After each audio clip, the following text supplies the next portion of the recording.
7 minutos para tu ponencia. Adelante. Muy bien. Muchas gracias. Gracias por la invitación. Bueno, yo vengo del mundo de la universidad, de la academia, entonces lo que creo que puede tener un cierto interés es repasar algunos números y algunos conceptos con los que estamos trabajando en la investigación, ¿no? En concreto, una investigación que llevamos desde un departamento de economía, pero en colaboración con arquitectos, ¿no? Siempre en temas sobre energía, eficiencia energética y territorio. ¿De acuerdo? Bien, una primera cuestión que yo creo que es una cuestión fundamental, también muy conectada al tema de la rehabilitación, es que en los debates sobre cómo abordar el tema del efecto de calentamiento, cómo reducir las emisiones de CO2, pues cada vez está más claro que las ciudades tienen un papel, pueden tener un papel muy importante, dado que como centro de producción, es decir, como lugares desde donde se emite CO2, las ciudades serían responsables de entre un 30 y un 40% de las emisiones totales que se dan en el mundo, ¿no? Si medimos las cosas de otra manera, es decir, como unidades de consumo, y vamos sumando aquellas emisiones de CO2 que se hayan realizado en la ciudad donde el consumidor lleva a cabo su actividad o durante todo el ciclo de vida del producto o el servicio que confiere, en este caso las ciudades estarían ya seguramente por encima del 50, del 60%, algunos autores dicen que hasta el 70%. De aquí que, evidentemente, a la hora de definir cuál ha de ser el urbanismo de una ciudad, qué elementos son importantes para establecer los parámetros a partir de los cuales se quiere avanzar, el tema de la eficiencia energética y de las emisiones de CO2 es un tema básico, ¿no? Aquí tenéis una pequeña tabla donde hemos ido recogiendo valores de toneladas de CO2 por cápita para diferentes ciudades, americanas, australianas, canadienses, europeas, asiáticas.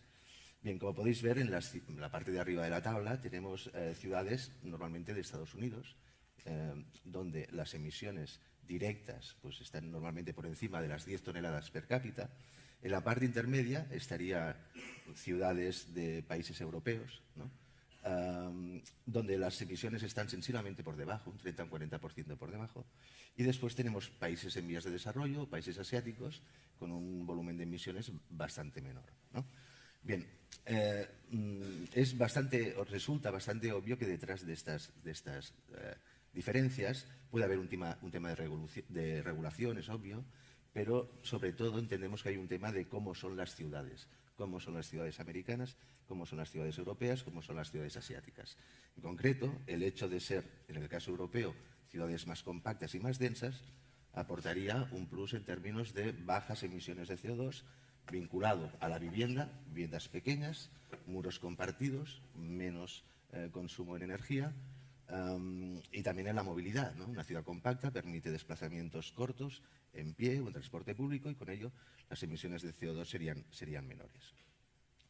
Bien, algunos números, ¿no? Como os decía, es decir, ¿cuántas toneladas de CO2 estamos emitiendo en Barcelona, ¿no? La ciudad sobre la que básicamente estamos reflexionando? Bueno, hay diferentes fuentes, pero podríamos decir que está entre los 4 y los 7, las 4 y las 7 toneladas de CO2 por habitante. ¿De acuerdo? Si lo medimos desde la perspectiva del consumo, es decir, los consumidores de Barcelona, ¿cuánto CO2 se le ha de imputar? Aquí la cifra sube de manera muy considerable, ¿no? En la última trabajo que he consultado, del 2007, pues se había calculado en 17 toneladas de CO2 por habitante. Bien, esto nos lleva a una reflexión sobre hasta qué punto es necesario controlar la forma y estructura urbana de las ciudades con el objetivo de que no crezca este volumen de emisiones, ¿no? Bien, aquí tenéis un gráfico donde podéis ver en el eje de las X, el horizontal, la densidad de población de las ciudades, en el eje de las Y, las toneladas de CO2 per cápita, y para un conjunto de ciudades, un conjunto pequeño, hay que decirlo, de ciudades, y podemos ver claramente cómo a medida que aumenta la densidad, el consumo de energía y, por tanto, las toneladas de CO2 per cápita se reducen. A lo mejor os suena, para los que estéis en este tipo de temas, este gráfico es muy conocido, de dos investigadores australianos, se llaman Kenworth y Newman, donde de manera aún más obvia, utilizando un conjunto importante de ciudades de todo el mundo, se ve con mucha claridad esta correlación entre densidad y consumo de energía. ¿De acuerdo? En Me la ha parte gustado baja. mucho todo lo que se ha explicado y sobre todo los aspectos locales, del Sí. fumé y el... Sí, bueno, yo Muy soy un bien. gran aficionado. Perdón. Tenemos un espontáneo. Pero Me parece que no me interesaba el comentario, era por seguir. Bueno, estaba mal, ¿no? sí, sí, no, no. Muy bien. Bueno, bien.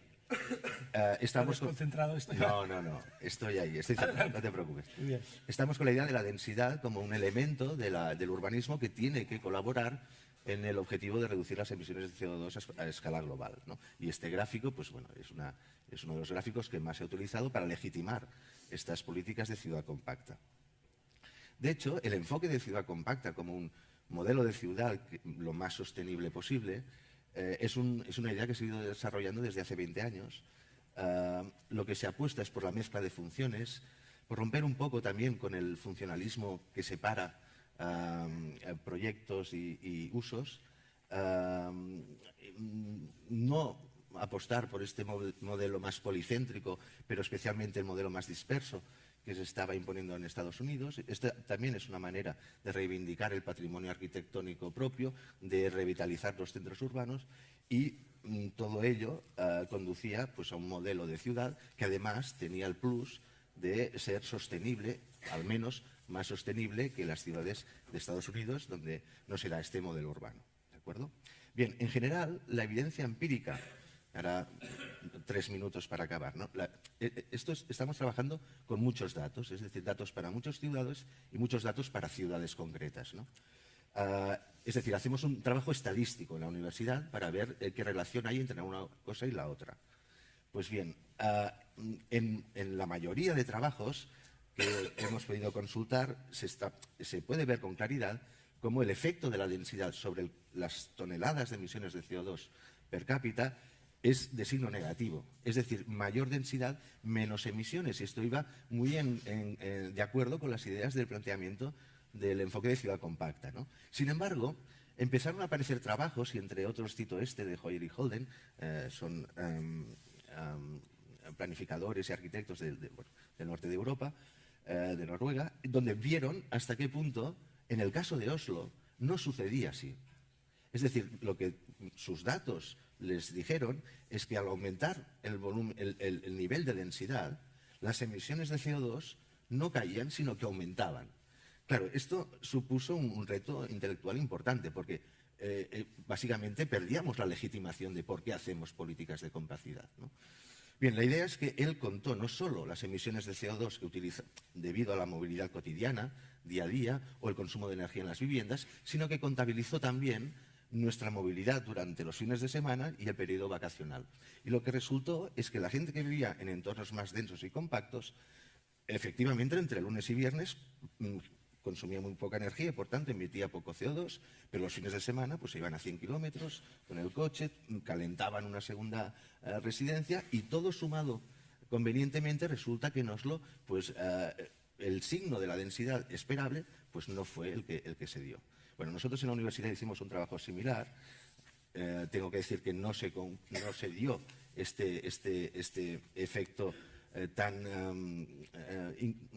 que sugiere tantas preguntas, ¿no? Sino que detectamos que no, que en el caso de la región metropolitana de Barcelona, los tejidos más densos efectivamente generan un menor nivel de emisiones. Pero también vimos que había un máximo, es decir, a partir de un máximo nivel de densidad, las emisiones, perdón, un mínimo, a partir de un nivel de densidad, las emisiones volvían a subir. ¿Por qué? Porque efectivamente había algún tipo de efectos compensatorios.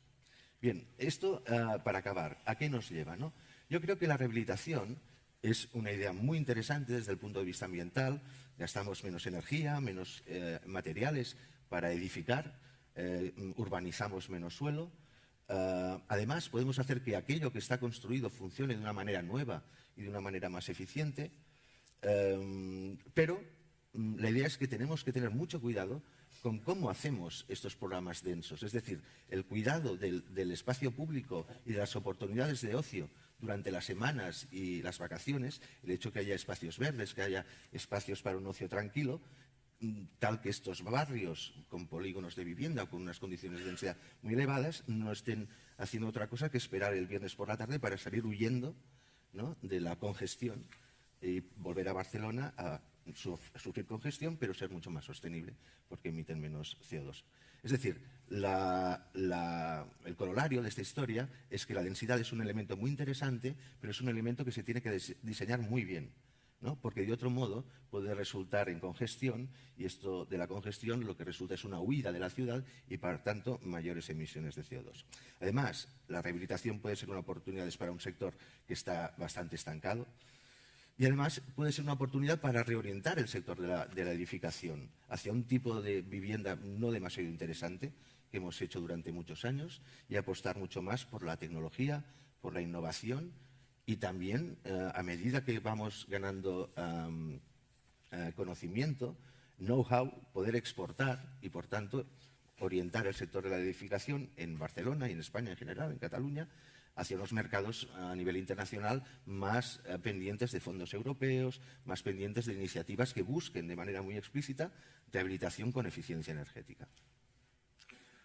Pues esto es todo. Muy bien, muchísimas gracias, Iván. Y ahora pasaríamos a